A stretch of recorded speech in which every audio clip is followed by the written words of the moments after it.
menaka 20 litatra savony 80 bar akanjo mafana rogony miisa 100 mahery no natolotry ny fiangonana fanahin'ny voninahitra ho an'ireo ankizy kamboty tezaina etsy amin'ny orphelinat Mangarivitra ka ny maraina ny talata 13 ny volana aprily 2024 no tonga teny an-toerana ireo délégation avy ao amin'ny fiangonana fanahin'ny voninahitra nanatitra izany fietsepanahy avy amin'ny kristiana rehetra izany izay notariny ny Pasteur Isidore Andrianirina. Eto amin'ny orphelinat zay akany fitaizana zaza kamboty natateraka ny tenin'Andriamanitra. Baiboly dia milaza ao amin'ny Jakoba toko voalohany andininy 7 izao izy ny fivavahana madio sady tsy misy loto eo anatrehan'Andriamanitra dia ny mamanga ny kamboty sy ny mpitondra tena amin'ny andro fahoriana.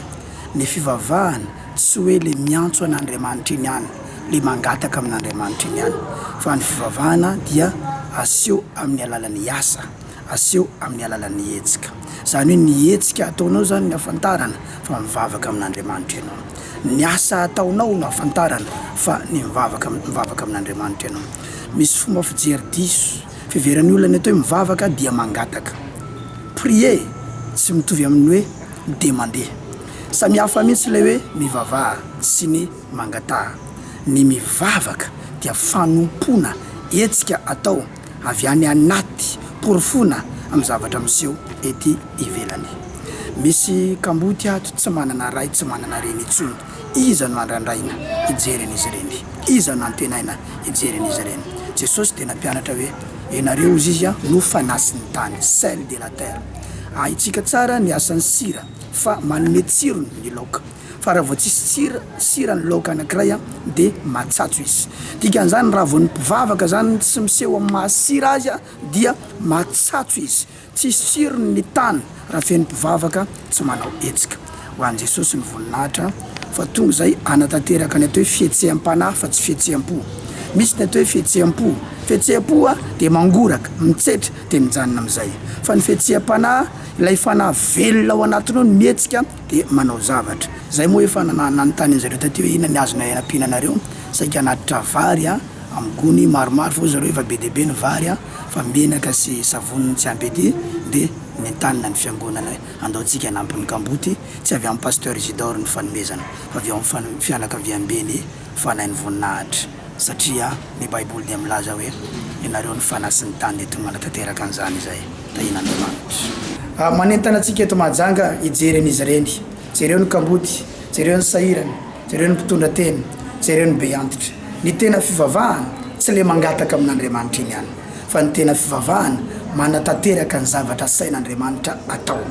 Rehefa tanteranao izay sain'Andriamanitra atao na tsy mangataka azy ianao fa omen'Andriamanitra anao izay ilainao. Eto ihany koa dia manararaotra manentana antsika eto Mahajanga amin'ny hoetsika lehibe atao amin'ny 7 ny volana aprily io sabotsy ho avy zao zany etsy amin'ny complexe sportif Mahajanga eo amin'ny lalana hiakatra iny amin'ny bloc amin'ilay gymnase vaovao.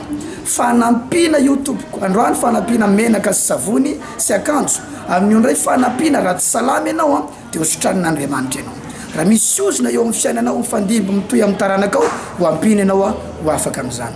Amin'ny 7 maraina ny fotoana manomboka mandrapita atao vavonany andro. Tonga ava jiaby nareo ato anatin'ny trano ato fa tianareo Jesosy.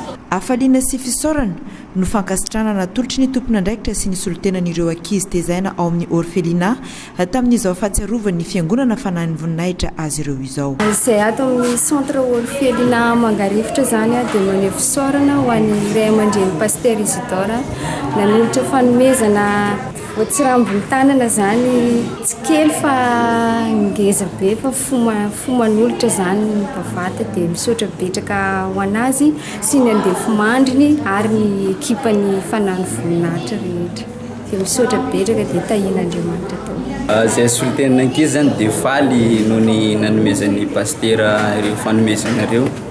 Tsy kely izy ireo fa be. Andriamanitra manankarena-pahasoavana no hitahanay tsirairay avy. misy 12 ankehitriny ny ankizy ato amin'ny orphelinat Mangarivotra ka 7 taona ao amin'ny kilasy T2 ny zandriny indrindra ary ao amin'ny kilasy famaranana kosa ny zokiny indrindra izay 9 taona. Teto dia tsy adino ny Pasteur Isidore Andrianirina avy ao amin'ny fiangonana fanahin'ny voninahitra ny tondram-bavaka ireto ankizy tezana ato amin'ny orphelinat Mangarivotra ireto.